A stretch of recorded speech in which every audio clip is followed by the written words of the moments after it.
DA নিয়ে আবারও খুব গুরুত্বপূর্ণ আপডেট। তো ভিডিওটি ১ সেকেন্ডের জন্য স্কিপ করবেন না, পুরোটা দেখবেন।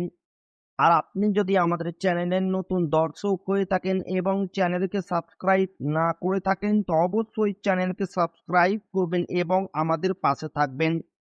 তো ভিডিওটি শুরু করা যাক। সুখবর, কেন্দ্রীয় হারে বকেয়া ডিএ ঘোষণা রাজ্য সরকারি কর্মীদের জন্য। সম্প্রতি বেশ কয়েকটি রাজ্য সরকার তাদের কর্মচারীদের বকেয়া ডিএ নিয়ে একটি বড় সিদ্ধান্ত নিয়েছে। কেন্দ্রীয় সরকারের মতো এবার এই রাজ্যগুলির সরকারি কর্মীরাও পাচ্ছেন ৫৫% মহার্ঘ ভাতা বা ডিএ। ফলে কর্মচারীদের বেতনে বড়সড় বাড়তি সংযোজন হতে চলেছে।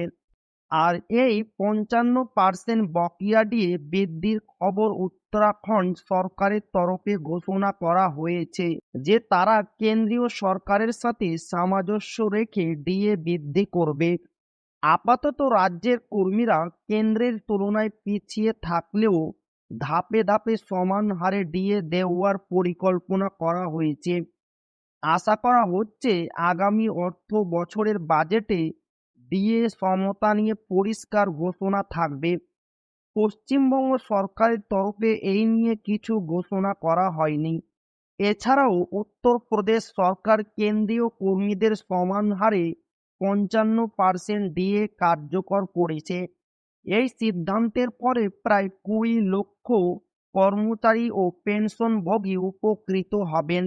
রাজ্য সরকারের তরফে জানানো হয়েছে জুলাই মাসের বেতনের সাথে এই বৃদ্ধি কার্যকর হবে। মহারাষ্ট্র সরকার জানিয়েছে তারা কেন্দ্রের মতো ডিএ বৃদ্ধি দিতে বদ্ধপরিকর। ধাপে ধাপে ডিএ বৃদ্ধির পরিকল্পনা অতিরিক্ত আর্থিক বোঝা এড়াতে একসাথে নয়, বরং ধাপে ধাপে কার্যকর করা হবে।